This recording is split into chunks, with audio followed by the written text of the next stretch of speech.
Hey everybody, welcome back to NVS Rides. We are working on the blue Suburban. We used to call it Papa Smurf. I don't know if it'll keep that name anymore, but that's what it used to be called. 1970 Chevy C10 Suburban 3-door. And I was having a lot of issues with it, trouble starting, trouble up top. It would idle okay. So I finally said, enough is enough. I bought a Holley Sniper fuel injection kit. I was going to put it on Frostbite. So poor Frostbite got screwed on this one. But the blue Suburban got the victory on this. So come on in here. Let's take a quick look. What we got rid of was I think it was a AV2 Street Avenger carb. It was a good carb. Just didn't want to run. So what we've got here, like I said, is the Holley Sniper fuel injection. I've got the, whoa, it rolled. I've got the fuel inlet there. The outlet has to be there. The nice thing about this is you could put the fuel in here, here, or here. You do have a lot of options. It is a relatively easy hookup. You tap into the block here. Well, it has a port. You put a thing in to read it. This has one over here, here, and here. So you've got your temperature, so it knows how hot it is right down there. Then you've got a power, you've got a ground, and you've got a tack signal. Now this ugly bundle I've got going on right there, that is a secondary set that will run fans. You can have AC trigger it, so I'll be using the AC eventually, but for now, because I had to tap into my signal here for the tack, this has a way to get that signal back in and so my dash works. So I've used that for the dash and then to trigger these electric fans, and it works amazing. I've had it already running. We actually did our first fire and now I'm kind of walking you through the system. So got our vacuum lines all hooked up. We had to go with a spacer. And let me show you this bottom of this air cleaner here. I had to do a little bit of clearancing right down here. Can you see that? A little bit of clearancing for this to fit and not have issues. So with that, you just kind of come like this. I gotta see, there we go. And make sure that's right there and then get that tightened down. I was trying to find it for you. I bought this off of Amazon. And not saying anything wrong with Amazon, it's an NOS part. It would not seal. We were leaking on our test fire. And we leaked in a couple spots, honestly. I put the return line into the filler neck, like I pulled the filler neck off, I drilled it, secured it. That wasn't leaking, it's when I put it back on the tank, I didn't tighten it. So I poured fuel in for the first time, huge puddle, strike one. So as it was rolling into the tank, it was spilling out too. Then I fired this thing up again with the thing, I'm like, oh cool, I'm not leaking. So I came up here, this thing was just puking fuel. I'm like, shit. All right, so I got this fixed, went back to a piece that it came with, and I guess one of these block-off ports wasn't tight either. So now that the pressure was here, it was getting all the way around and blowing out the back. That's why you try it before you fire. Like I did not try to start it with that. I was really testing for pressure, and to do that, you turn the key on, you wait, you'll hear your pump, and I'll show you where that's at in just a minute. You'll hear your pump go, and it's pressurizing this thing. Usually you've got to do 1 to 2 cycles to kind of get the fuel back there and up. And that was about what it was, but I had to do 5 or 6 because I kept finding leaks. And the problem with it was, when I would turn the key off, it's like it sent another shot up, and I don't know if it's to send it out the return line or what, it would blow fuel all over. So I'm not necessarily knocking this NOS piece, it just didn't work for my application, unfortunately. And I know I had an adapter on here so that I could have the hose go on it. But overall, really fairly simple, straightforward install. One of the hardest things I had to do, if you want to come in here, and I don't know if you'll be able to see it, maybe you have to go to that side.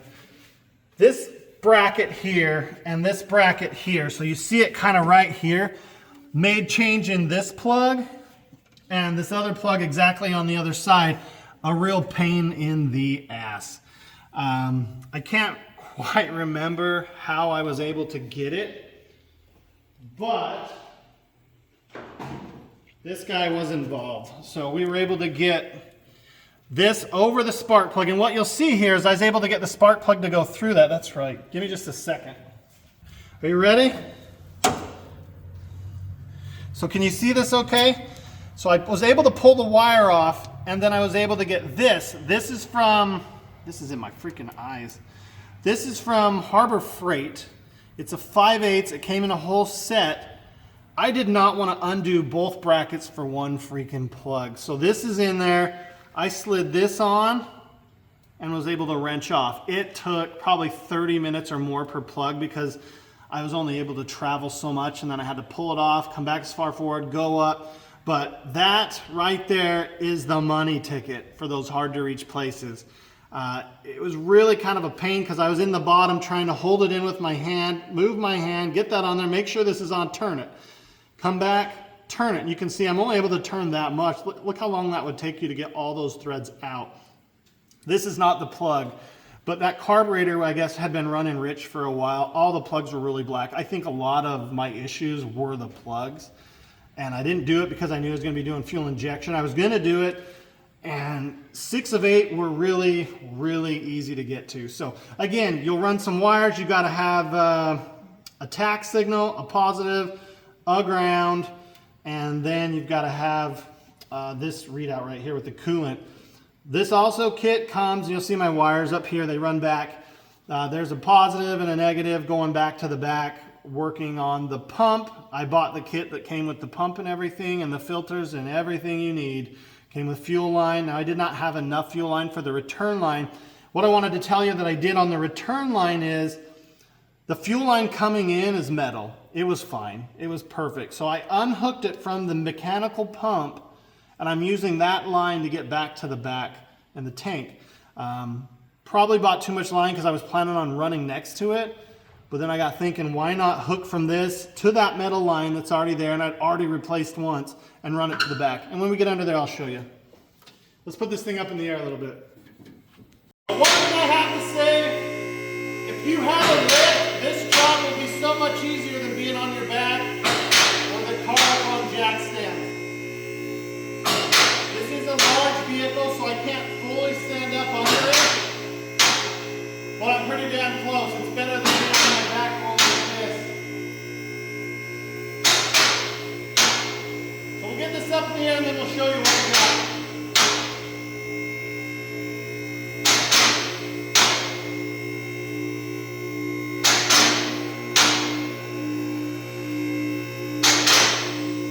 One more.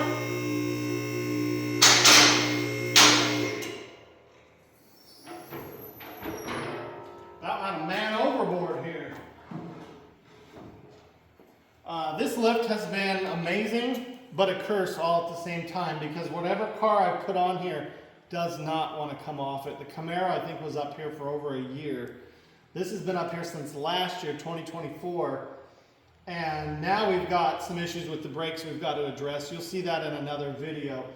They're really spongy, they're soft, and especially down low. I think it does have the brake booster, but down low it's just pathetic. For what this has, it's got upgraded disc brakes at all 4 corners, which most of them had drums in the rear, potential disc in the front, some had drum in the front too. This is one of the worst stopping vehicles I have ever driven from the moment we got it. So, but it does stop, so it's just not well. We're going to get under there, and the next time you see this, we'll probably be working on brakes. I don't know what that's going to entail, but we'll get that. Let's show you the fuel system and how we routed it. Again, do you guys like the hat? I'm very, very excited. All right, so one of the other things you've got to do, and I need to get some paint out here and paint up this booger weld job, but is put an O2 sensor in. Then I've got mine running up there. It's got it zip tied out of the way because there is a drain line up there. You can see mine kind of has a little drain line right there, so if it does run down, won't be a problem.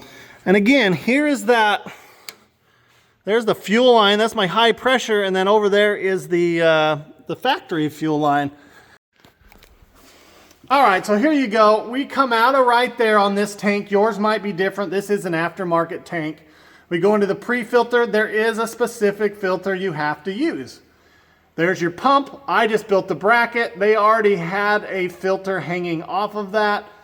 It just was way up there, so what I did is got a bracket to drop it so that this fuel pump is pretty level. so that this fuel pump is pretty level with the bottom of the tank. Then you've got your post filter, and then up there, you can see it is where I tapped into the, you see the line running up there, and it's a little wet, so I think I got a little bit of a leak going still. I may have to retighten the clamp up on that. You can see right there. So it's running down when I poured in. I just put about 4 gallons of gas in and we're still leaking a little bit, but otherwise it's dry. So, I mean, it is what it is, but that's what we've got going on here. We've got a dual exhaust. These are Gibson mufflers. It's actually pretty clean under here. You can see it's got this coating on it. It's a really clean. This truck came out of Arizona. We do have some little surface bubbles in the rockers, but overall, you've got a turbo 400, a crate 350, and now this fuel injection kit running it all. It's really nice. We'll get you a driving clip once we get these brakes addressed. It is just not safe. It is scary as hell. You're to the floor and it'll eventually stop you. So I'm sure we can bleed it, maybe get some new fluid. If that doesn't work, then we got more issues than that. But with that, if you liked it, we'll do a first fire. I'll put that clip right here. I've already done it and filmed it. So we do know it fires at this point. We just got to get some brake work done. So in the next video, we'll get brake work done and hopefully take this thing out for its maiden voyage. With that, if you can, hit that thumbs up, hit that like button. If you got any questions or concerns, let me know. Like I said, I ran the fuel line right along the old one so I could just zip tie to it. And then I've got my power wires up to another line that was run back here. And then I've just got all those out there. Make sure you put that pump even with the bottom of the tank. And we do have a leaky rear axle too. So lots of leaks to deal with. This vehicle has been a huge pain in the butt, but I think we'll get it there. Again, dropped 4 inches in the front. And we're on bags out back with the onboard compressor. Again, if you can, hit that like button, subscribe, and we'll see you on the next one. All right, everybody, this is what we've been waiting for. I have pressure tested this a couple times and did get it its first sputter. Hope she'll fire. We did have a couple leaks. I had a leak back on the filler neck. It was not tight enough. And then one of the fittings up here I got off Amazon because I wanted an elbow. It leaked. So I went back to using the kit. We got a straight shot out now. Let's see what it'll do. You can push pause and bring it over here. I'm letting the sniper boot. I've got the handheld right here. Battery volts are a little low. They're only at 12. I'd like to see it a little higher, but we should be okay. Technically it says it's 86 degrees on the coolant.